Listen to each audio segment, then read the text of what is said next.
Om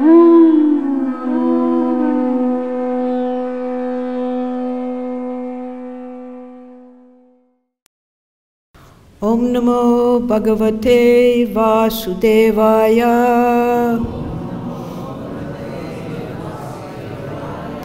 Om Namo Bhagavate Vasudevaya.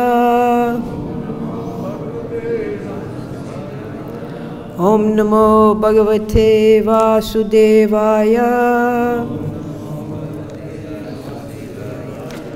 Today we're reading from 10th Canto, Chapter 3, Text 26. Yo yam kalastasya te vyakta bandho chesta mahus chesta te jena vishvam nimesha dir vatsaranto mahiyangs tam tveshanam chema dhamma prapadye.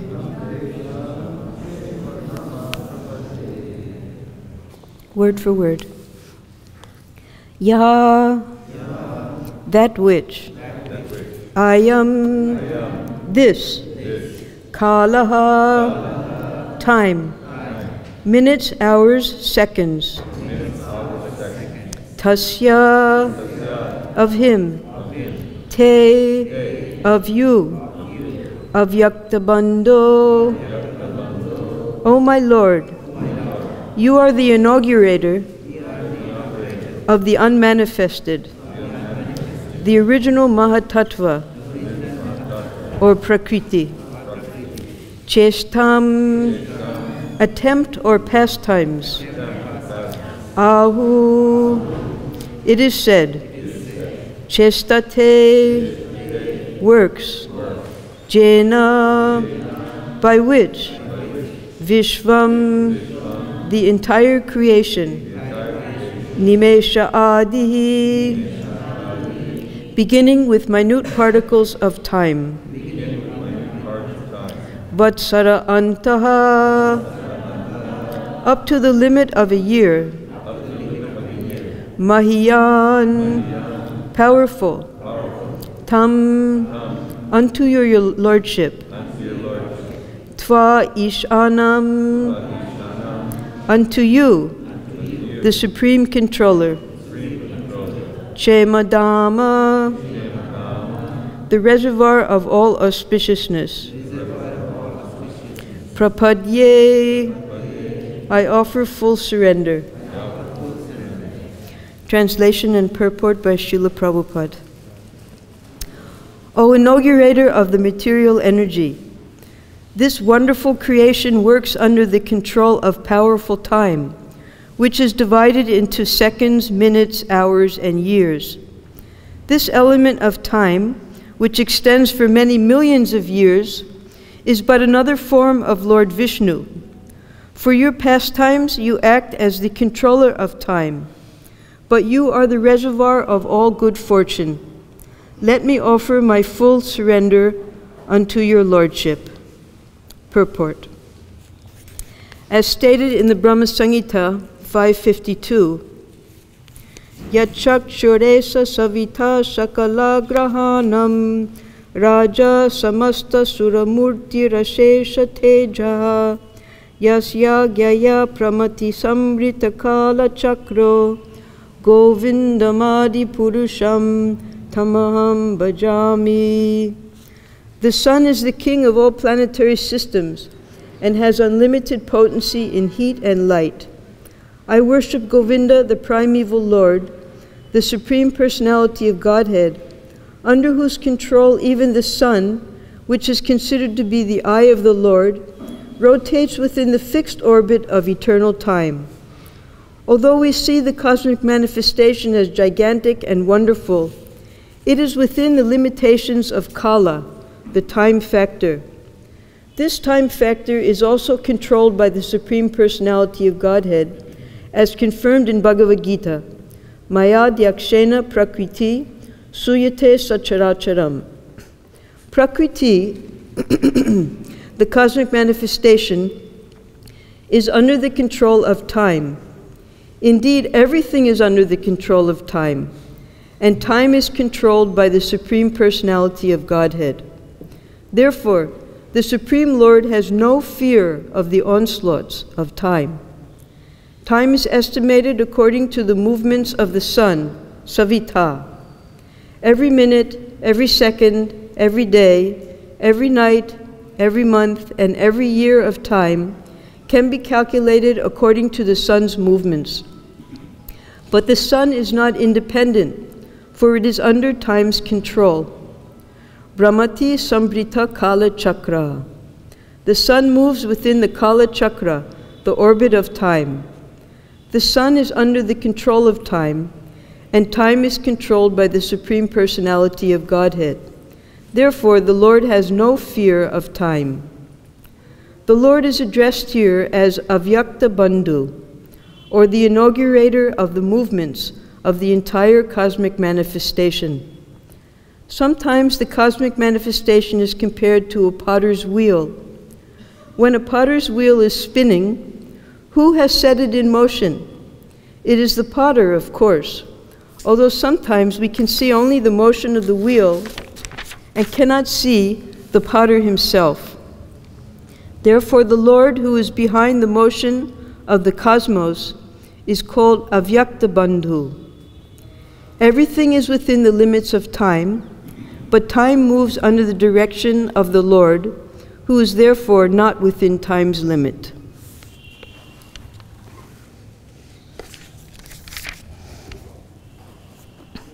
Yoyam kalas tasya te vyakta bandho, chestam ahus chestate jena vishvam, nimesh adir vatsaranto mahiyangs, tam twesh anam kshema dhamma prapadye. This sloka is one of the prayers given by Devaki after the divine appearance of Vasudeva, the son of Vasudeva and Devaki. He didn't appear as an ordinary child would be born. He appeared outside of the womb as a small child, beautiful, the color of a monsoon cloud, with 4 arms, soft arms just like a little baby, but in each arm he was holding the insignia of Vishnu, the chakra, the gada, the padma, and the shankha. His hair was fully grown, and he was smiling, not the way an ordinary baby would take birth. So Vasudeva, whose pure parental devotion to Sri Krishna is mixed with both jnana and aishvarya, when he first saw the Lord in this beautiful child form, he began to offer prayers according to his realization of who the Lord is. After he offered prayers, then Devaki began. Now when we hear this sloka, quite honestly, when I was told to give the class, the first 2 days I read the sloka and the purport. Every time I read it, I fell asleep because I'm in the mode of ignorance, and I couldn't get past the understanding of the words in this sloka. But I knew, because I had heard in Bhagavatam classes and from Srila Prabhupada, that every single word is full of rasa in Srimad Bhagavatam. So I knew if I tried very hard to understand each word of this sloka, the rasa would start coming out. And that's exactly what happened. So every word in this sloka is full of rasa, and we'll understand how. Just as many years ago, in the 80s and 90s, when we started computer work here, computers didn't exist before that. We had computers here. We got our first temple computer, and no one knew how to use it because computers were new. So they had a series of big yellow books in the market, because nothing was digital in those days, and it was called, according to the programs, Word Perfect for Dummies and Basic for Dummies. You remember those books? And because we were all dummies, we had to rely on those books to learn how to run the computers. And then when you got more advanced and things entered into the universities, they had courses. It's still going on like this. When you take a beginner course, it always starts with 101.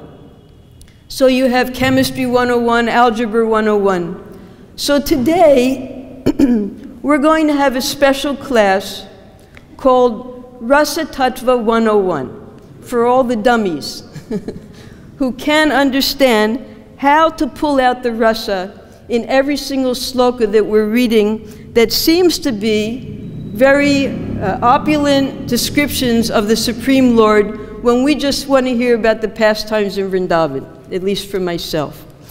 So this rasa tattva, in the Vedas, there are actually 3 topics. Those 3 topics are Sambandha Tattva, that's our relationship with Krishna. We only have one relationship, and that's with Krishna. And then there's Abhideya Tattva, that's devotional service, bhakti, that's where the rasa begins. And then there's Prayojana. Prayojana is the supreme goal of life, the Panchama Param Purush Artha. That's after Dharma, Artha, Kama, and Moksha. The 5th supreme goal of human life is this prayojana, or prema, love of Godhead, love for Krishna. So within these 3 tattvas, there is the rasa tattva. And just as with any science, you can speak to any medical practitioner, or even a car mechanic, or even an Iskcon devotee, because we're studying the science of bhakti-yoga. Every science has its own, what's called jargon, or language. In fact, sometimes devotees, they wanted to make a dictionary of Iskcon Lexicon. It's called Iskcon Lexicon, means the words that you'll only find used by devotees, and only devotees know what it means. Like, did you take prasadam? That means, did you go eat something? So no one outside of Iskcon would understand what taking prasadam means. It's something that we all understand. So in every science, there's a language. A doctor, if you go to a doctor because he knows that you're not going to understand, that's why you come to him, because you don't understand what's going on in your own body. He won't tell you, well, this and that, and he won't give you the technical description of what's going on in your body. He'll just write a prescription, you take the medicine, and you get better. My brother, you know, we have here an eye hospital in Barsana. So he never had any contact with the devotees, but he's an eye doctor. So he came here for a visit, he went to the eye hospital. Immediately, just like they were best friends for life, he could talk to all the other eye doctors because they spoke the same language.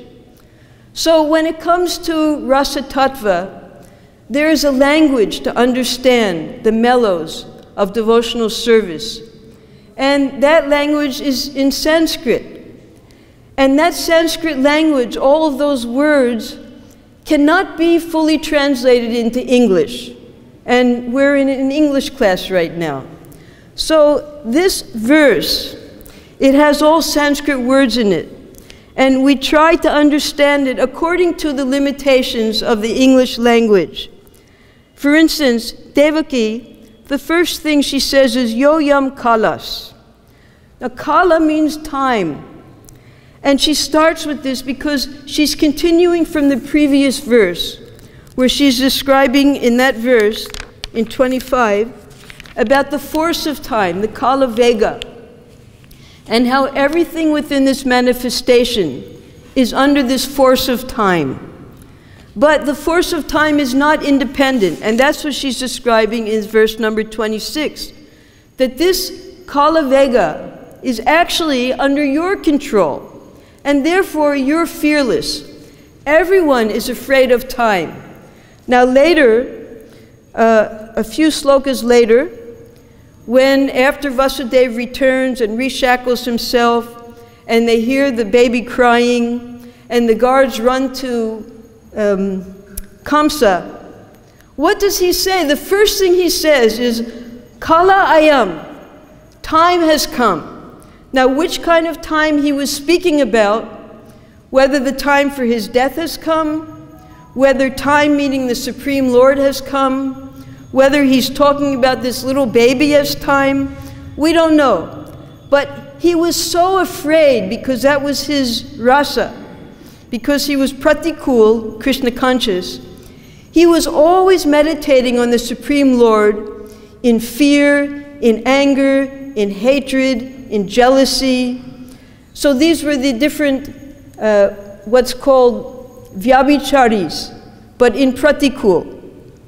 So in the rasa tattva, we have here, we know that there are 5 major rasas, and that's Shantaras. Chaitanya Mahaprabhu did not accept Shantaras as a rasa because there was no exchange. So Dasyaras, Sakuras, then Vat Saliras, and finally the topmost, Madhurya-ras. Now whatever, these are called stayi bhavas. That means, stayi means to be very steady, steady stayi. So these rasas remain with us. They're internally, according to how we're created. And these first 3 chapters and onwards, throughout the entire Komara Leela of Krishna, even in Goloka, we're doing an in-depth study of the Vatsalya rasa.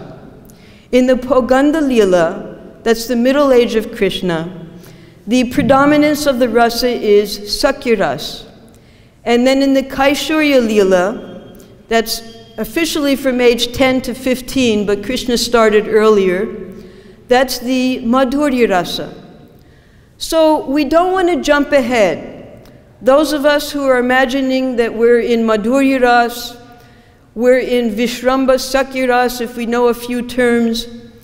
First, we have to understand, because this is the way Sukadev Goswami is presenting it, we should understand very clearly the glories of Vat Saliras. This Vat Saliras, just as with any of the rasas, they have their sattvic bhavs. Sattvic means things that happen in the body that are outside of your intellectual control. We sing about them every morning in the Guru Vastakam. Romancha kampashru taranga bajo. Romancha, no one can force their hairs to stand on end. It happens automatically without our control. Kampa, trembling, and ashru, the tears of love. These things come without any effort, intellectual or emotional effort on our part. They come automatically when we become imbued with prem. So these are the sattvic bhavs. Now, there are 8. Stunned, perspiring, hair standing on end. You can study them in the Bhakti Rasamrita Sindhu. But in the Vatsalya bhav, there are 9. That's because there's a 9th one, and that is flowing of milk. That only, of course, happens in the elderly women, the flowing of milk. Flowing of milk, you can't pretend. And you can see this if you go to the Goshala during the milking time. The cowherd men are very intelligent. This has been going on since the beginning of time. The first thing they do is they bring the calf to the mother. And as soon as the mother cow sees the baby calf, all of her motherly, her vatsalya affection, vatsa means calf, it automatically comes and her milk starts to flow. And even in a human, when she's feeding her child and the milk starts to flow, you can read this in the Krishna book, Prabhupada will mention it, the sari becomes wet. And that's because the milk flows from all directions, not just one. Not just, I'm going to feed you on this side, then on that. No, the milk just starts flowing. So when the cowherds bring that calf, the milk starts flowing from all the 4 different udders of the cow. And they take advantage of it while the mother's licking her calf. So this is the 9th sattvic bhav of Vatsalya ras. Now, Devaki, because in rasa, in love,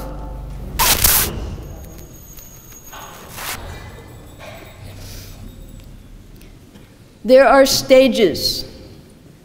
These stages have different names. There are two major stages. One is called Aishvarya Purna, and the other is called Aishvarya Shitila.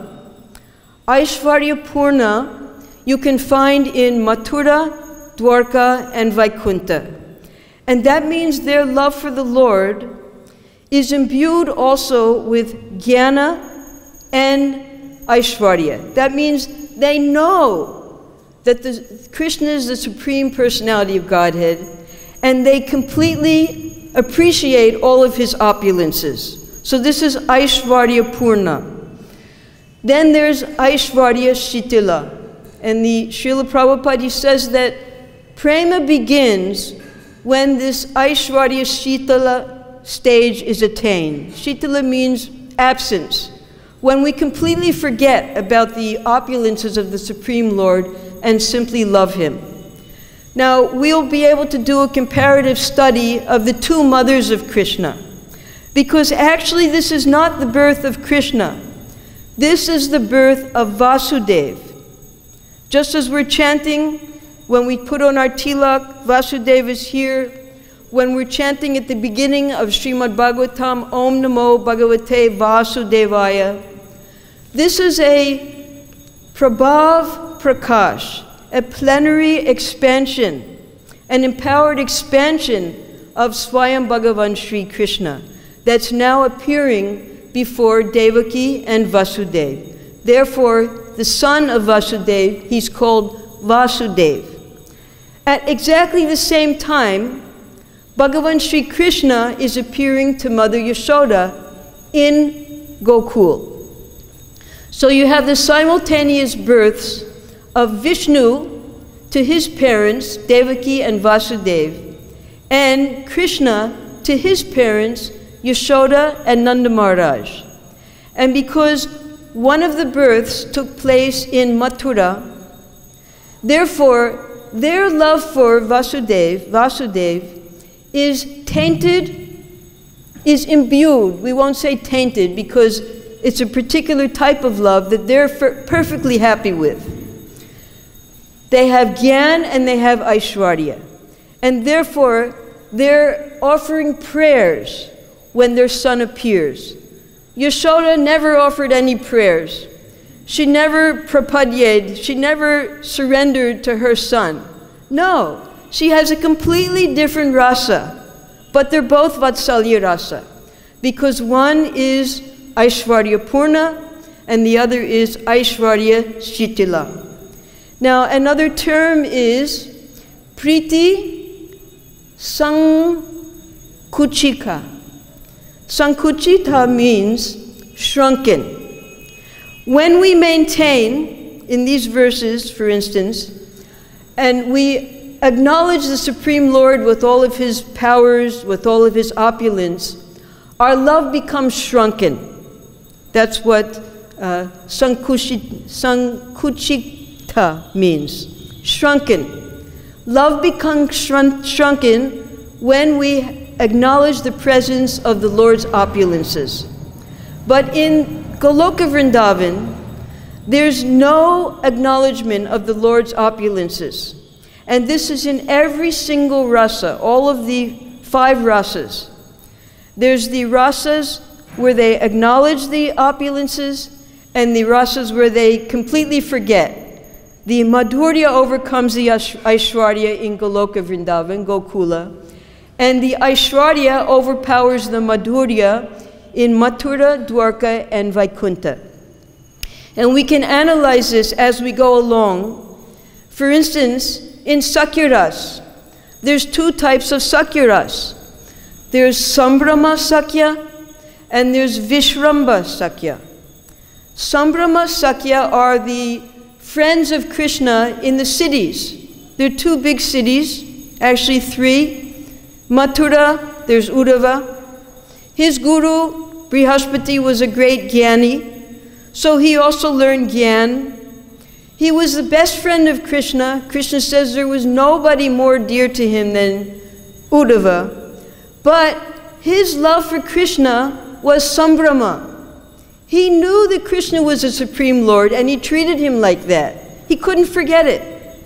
And when he came to console Nanda Maharaj and Yashoda, and he saw their condition of feelings of separation with all of the Vyabhichari bhavs, we'll learn what they are next, rolling on the ground, sickness, crying, stunned. They just couldn't bear the separation from Krishna. He began to preach to them according to his rasa. He says, your son is the Supreme Personality of Godhead. He's all pervasive. He's everywhere. How can you feel any separation from him? And Nanda Maharaj, because of his particular bhav, he said, stop it, stop it. He's my son. He couldn't accept Uddhav's his vision of who Krishna is. Mother Yashoda said, he's my son, don't talk like this. I used to feed him my milk. So they have no concept in that particular type of Vat Saliras of the opulences of the Lord. Arjun, he was a Sambrahma Sakya. When he saw the universal form, he became frightened.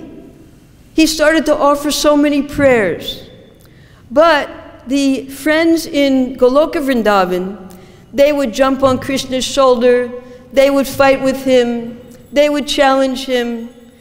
If Krishna was eating something that was delicious, they would grab it out of his mouth. If Krishna saw them eating something, he would grab their neck and pull it out of their mouth. This is a different type of Sakyaras. This is called Vishramba, where they have no concept of Krishna being the Supreme Lord. Even in Dasyaras, all of the rasas, Madhurya ras. We read later on in the further chapters a comparison between Rukmini's love for Krishna and naturally Radharani's love for Krishna. Radharani, one night, Krishna didn't show up in the Kunj of Radharani. And her spies, of course, they each have their groups. They informed Radharani that right now Krishna is in Chandravali's Kunj. And Radharani, she became mad. We read about this in the 47th chapter, about Radharani's madness. She said, black men are irresponsible. She said, nothing black, I don't want to see anything black. Then she looked at the sky, the black face, I don't want to see you. Then she started to talk to the creepers and the stone pillars, and this is all madness. Madness is one of the ecstatic symptoms of the highest form of love. But we see it as madness because we can't understand, we're not on that level. So, but Rukmini could never speak like that. When Krishna finally came, the gopis kicked him out. They said, you get out of here, you go back to Chandravali. Our Pranapriya Saki, she doesn't want to see your black face. Go! So this is the way it is in Braj. They don't see Krishna as anything other than their most beloved. And they treat him in a very different way, just as here, Devaki, how she's offering her prayers. So we'll go on with a few more words. Avyakta Bandho. Avyakta has many meanings. It means unmanifest. But here also, Prabhupada translates it as the Mahatattva or Prakriti. A bandho, in English we have the word friend, one word. In Sanskrit, there are minimum three different types of friend. There's the suhrit, the well-wisher. Like Prabhupada, he's our well-wisher. He used to always sign his letters, "You're ever well-wisher." That's the suhrit. He's always looking after the benefit of his friends. Then there's the mitra. Mitras are relatives, our social friends, the people that we can talk to and have fun with. Mitra, in between. And then there's the bandhu. Bandhu are official friends. Official friends means you don't have an intimate relationship with them, but you're still friendly with them. So this avyakta bandhu inaugurator of the unmanifested. Here Devaki is discussing that this whole cosmic manifestation, it's all under the control of Sri Krishna, that Bandhu, the Bandhu of this Prakriti. We know that Vishnu has no direct relationship with the material energy, Prakriti. Just by his glance, everything is put into motion. And the entire lifetime of Brahma, for morning, night, all of his 100 years, which is billions and billions of years by our calculation, is just a nimesha of Vishnu. Nimesha means just a blink, less than a second. So we can imagine how long if the nimesha are blinking, the entire cosmic manifestation, that's just one blink of the Lord, what eternal time must be like. So the morning, the daytime, and the nighttime of Brahma we have dissolutions, we have so many yugas, all of that is within one time, because in the material world, time is relative, and it depends on days, nights, months, years, and lifetimes. In the spiritual world, there's no concept of past, present, and future. The pastimes are going on eternally. In the spiritual world, every day, Krishna and Balaram spend the day herding the cows with their friends, and at night they enjoy with the Sakhis. It goes on eternally. But the festivals still go on. We have a little concept of this in our own life, because every year we celebrate Janmashtami. We never say, well, I just celebrated Janmashtami last year. Why do I have to celebrate it again this year? No, for us, Janmashtami is a wonderful celebration every single year. And we forget. We don't even care that we celebrated it 20 years, 40 years, 50 years. Every year, we love to celebrate Janmashtami. So all the festivals are like that in the spiritual world. Those festivals are going on, one after another after another. We never think, oh, I'm so tired of this. Why? Every single year we have to do the same. Never, never. In the spiritual world, all of these pastimes are ever fresh. And that's why there's no past, there's no present, there's no future. These pastimes are going on ever fresh all the time. There's the absence of this passage of time in the spiritual world. But in the material world, everything is running by time. And this time is controlled in each universe by Savita, by the sun god. And how's that? Because he starts his orbit, this Kala Chakra, and he doesn't go one fraction of an inch out of his orbit. Because if the sun goes a little bit one way, then the whole universe will burn up. A little bit another way, the whole universe will freeze. All the living entities will freeze. He stays right in his orbit. And his orbit is, within 1 year, he goes to the north of Sumeru mountain, and then in the other half of the year to the south, and that's our summer and winter. So this Kala Chakra is all being controlled by the Supreme Lord. And all of the demigods, they're also being controlled according to this time frame. Everyone is within their orbit of time. We're within our orbit of time. We're given 100 years to perfect our life, perfect our devotional service. If we don't perfect it, then we go up or down according to our karma. But for the devotees, karma is eradicated. It's the one thing that's not eternal.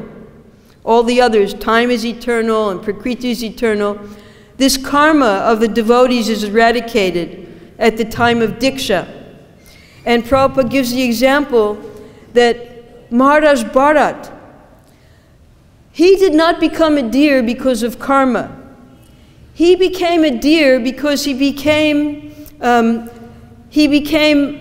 what's the word? He wasn't fixed in his worship of the Supreme Lord. He was worshiping Shalagram. He deviated a bit, and he became attached to the deer because of his past habits, past attachments. So Krishna gave him a little slap by giving him one birth as a deer. And Prabhupada compares that to the births here in Vrindavan.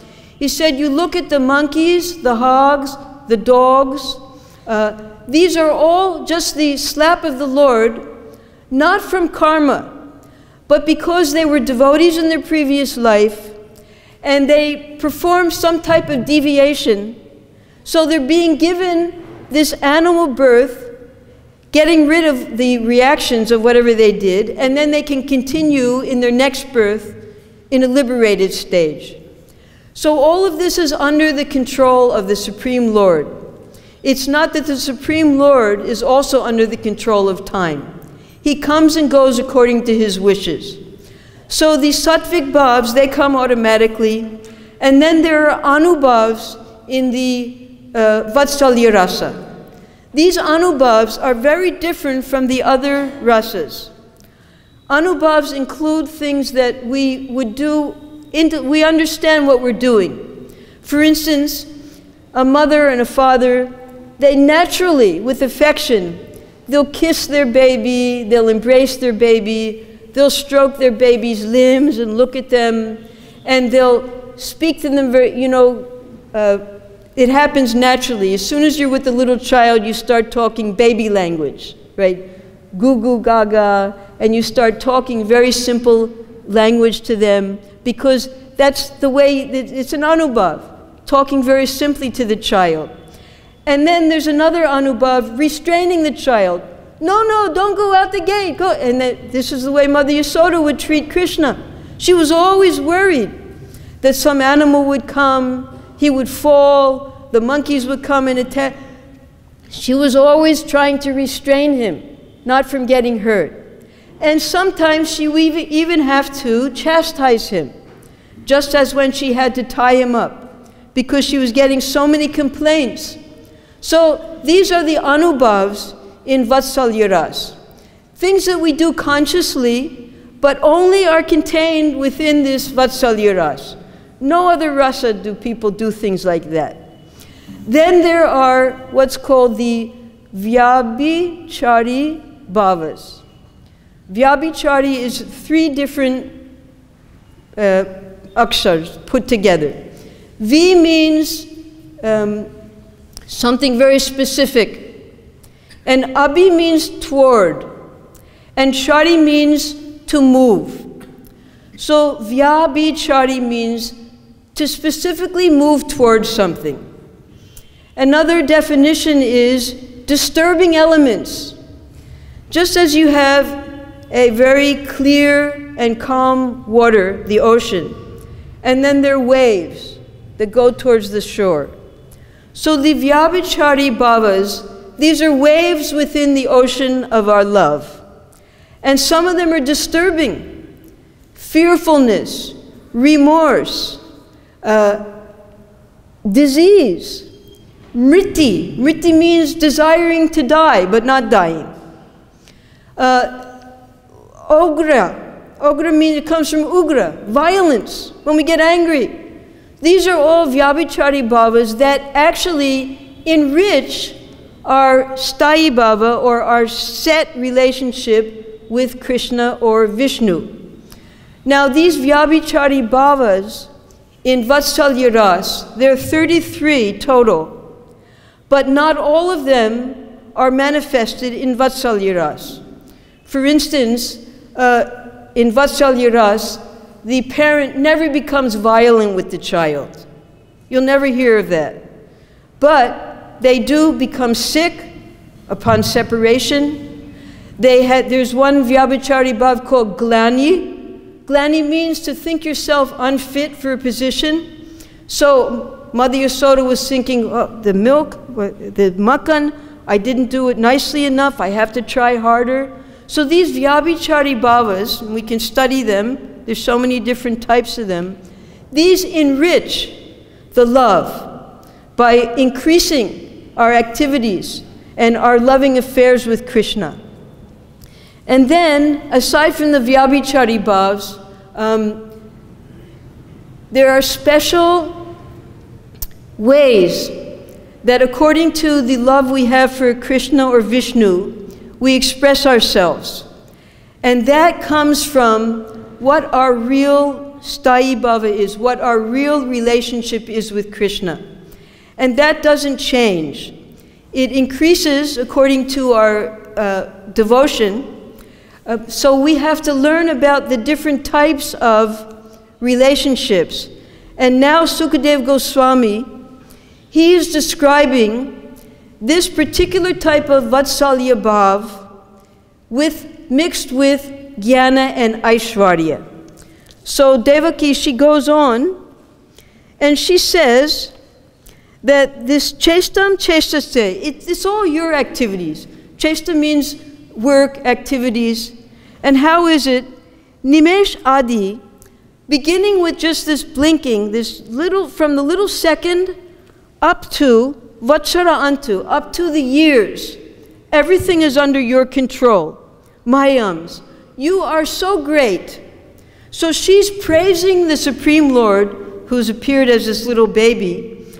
You are so great, everything is under your control, time is under your control, and therefore you are fearless, because anyone who is under the control of time, they're afraid because their time will run out. Now, Prabhupada explained one time in Mayapur, he was giving a class, and he said that at the time of birth, we are each given a particular number of breaths. And when those breaths are finished, that's when we die. So he said that the pranayam, the reason that the yogis practice pranayam is that they can extend their breaths, and then they can live for a very long time. That's what pranayam is all about. Controlling your breath, because then you can live for hundreds and hundreds of years. Then he says that when you engage in illicit activities, you simply waste your breath. And then he breathed into the microphone. He was breathing very heavily, as if to imitate. Do you remember that? No. As if to imitate, when we engage in illicit activities, how we simply waste our breath. So he said, do not waste your breath, because according to this time element, you're just given a certain number of breaths. You use all of your breaths for glorifying Krishna. So here, according to Devaki's realization, and Devaki is not an ordinary mother. She is Devamata. She is the mother of all the demigods. Because she's the mother of Vishnu, and all the demigods come from Vishnu, she is also the mother of all the demigods. And she is on the same platform, transcendental platform as Krishna, and that's why she is able to offer these prayers to him directly, face to face. Such an elevated devotee, but in a type of relationship that we may not be particularly attracted to because of this addition of Jnana and Aishwarya. The residents of Vrindavan, they want nothing to do. When the gopis saw Narayan standing there, they just offered their respects and they asked him, did you see Krishna go by here? They weren't interested in Narayan. So that's Brajabhav. That's those of us who are residing in Vrindavan, it means we want to have a relationship with Krishna devoid, the Shitala, Aishwarya Shitala, devoid of the remembrance that Krishna is the Supreme Personality of Godhead. We want to have that intimate relationship, that Madhurya relationship. And this Madhurya is not just in Madhurya Ras, this sweetness is in all the rasas in Braj. It overpowers so that we forget about the opulences of the Lord.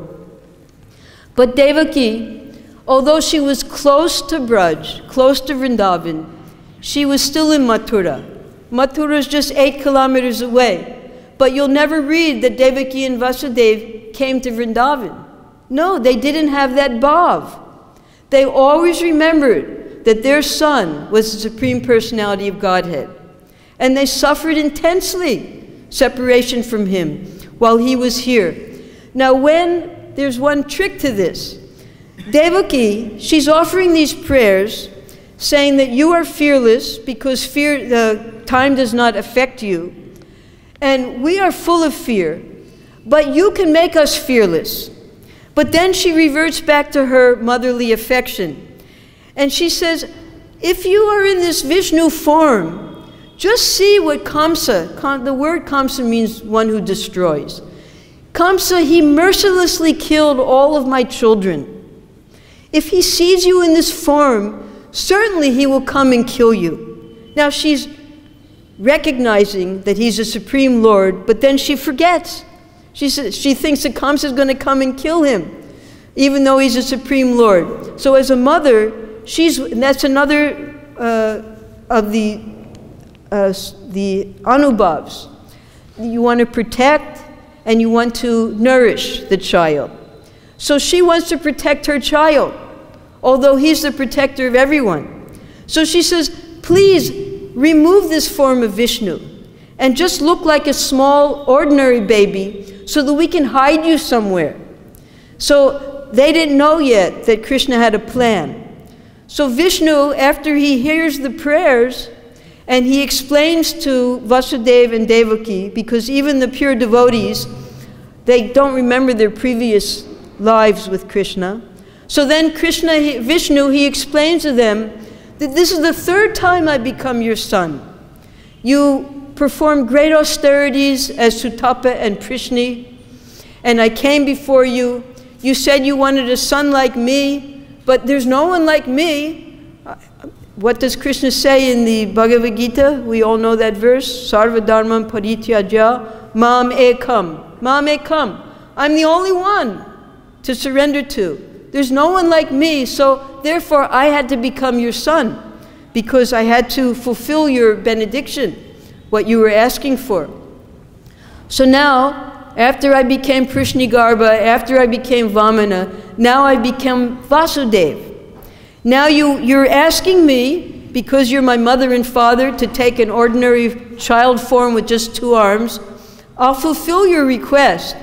But then when he became that small child with 2 arms, that was the form of Krishna. And they're not the mother and father of Krishna. So he immediately said, now you have to take me to Gokul, because they're my mother and father are there, Yashoda and Nanda Maharaj. So Vasudeva, he picked him up. By Krishna's arrangement, the shackles, everything, the doors open, the guards were sleeping. He started to walk. He reached that area in Gokul where the maternity home was. Mother Yashoda was in deep sleep. He put the baby down, that little small child who was now Krishna. Then he picked up, he only saw the girl. He didn't see the second child there, who was Bhagavan Sri Krishna. Yogamaya covered him so that he couldn't see that child. He picked up the girl and brought her back, and now we have two forms of the Lord together there in Mother Yashoda's maternity home. And it's described, Prabhupada also later he describes this, although it's not described in the Srimad Bhagavatam. It is described and the Acharyas, they refer to 2 other authoritative scriptures, the Harivamsa and the Gopal Champu by Jiva Goswami. But later on, Prabhupada in a purport, he'll also confirm this, that Vasudeva feature, because he is a plenary portion, the Prabhav Prakash of the Lord, when the Supreme Lord appears, all of his portions, the kalas and the everything, the angsas, the kalas, everyone is contained within the Supreme Lord. So that Vasudeva form simply merged into the form of Krishna. So now we have one Krishna. And that Krishna, throughout his childhood, because he had to fulfill the benediction of Nanda and Drona and Dara, they could display the childhood pastime so everyone would be attracted. Then for the first 11 years of his life, he stayed there with Nanda and Yashoda in Gokul. Okay, any questions?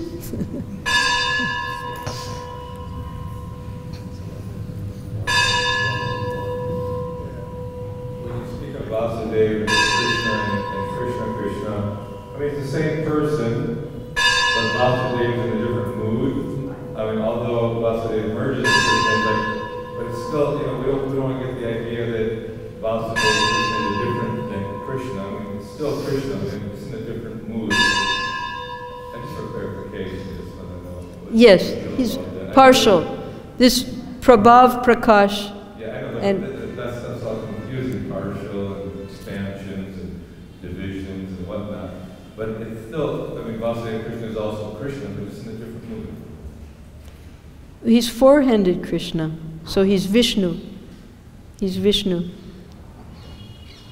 It's like the judge at home, he's a judge, but on the bench he's also the judge, but he has a different role. Yes. Same person. That's my point. It's still Okay. Krishna, but acting in a different role. Okay. Maybe I'm confusing things. Mark, you want to straighten this out? Here, we'll straighten this out. Straighten me out. It's on.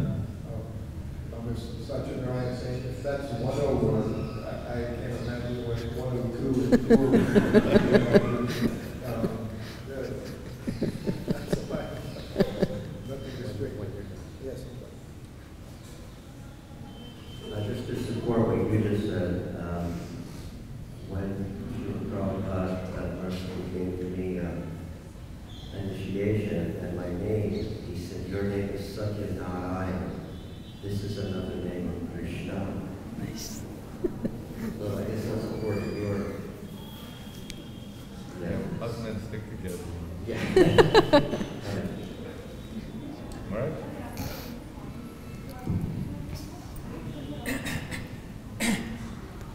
In Upanishad also, Ekam Sad Vipra Bhoga Bhavanti. Krishna is one. Certainly, when he manifests his opulence, then Vasudeva, and when he like hidden, not directly manifested. And as a Bhagavad described, when prem, it becomes sankuchit. You word used sankuchit. Sankuchit means shrinking. As soon as opulence, Aishwar manifested, immediately prem becomes sankuchit. Sankuchit the word. Shrinking. So, that is the reason why, though there is no difference between Vasudeva Krishna and Nandananda Krishna, still Krishna did not dare to manifest his opulence in front of Mother Yashoda. Right. That is a special feature of Mother Yashoda. This part was comment, not comment, something. You talk about here what is Abhyakta Bandhu. When you were talking about Abhyakta Bandhu, there are three types of friend. One is Bandhu means officially friend.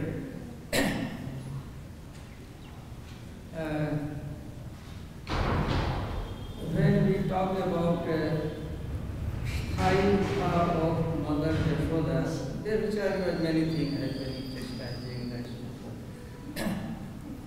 But Sthai Bhava, I guess that Krishna is my son. This doesn't disappear. Other Bhava comes and goes, they become angry, sometimes even sometime, one time at least twice, Krishna tried his level best to manifest his opulence. Brahman Darshan, when Mother Yashoda was able to see whole Brahman within the body of Krishna. So Krishna tried his level best to increase in Mother heart the Aishwar, but it did not. Of course, Jog Maya interrupted because she came between and said, no, you can't do it. So, and still, Abhyakta Bandhu means when especially Vat Saliras, motherly affection, when it increases, when Mother Yashoda thinks that the child has come from my own womb. Yes. So it is officially that my son, so I must protect him, I must love him, I give all protection. But your presentation, it appears that you minimize the importance of an official friendship. I was just repeating what Srila Prabhupada wrote about the 3 different types of friends. Now, when it comes to the example you were giving about when Krishna showed his opulence a little bit to Mother Yasoda, when she saw that manifestation in Krishna's mouth, her reaction was, "Oh, has my son been attacked by a witch? Is he being haunted by a witch?" She never thought for a moment that this was the opulence of her son. So this opulence is completely covered by her relationship of this motherly affection for Krishna. Bandhu. My son, I have given birth to this boy, this child. I didn't read that anywhere in the explanations, but of course, yourself being far more read and educated and intelligent, Bandhu would be that term also, like we have Dina Bandhu, things like that. But according to what Prabhupada wrote, these 3 different types of friendship, the Bandhu meaning of friend is an official friend. So I only know what I read. I'm sorry, my knowledge is limited only to that point.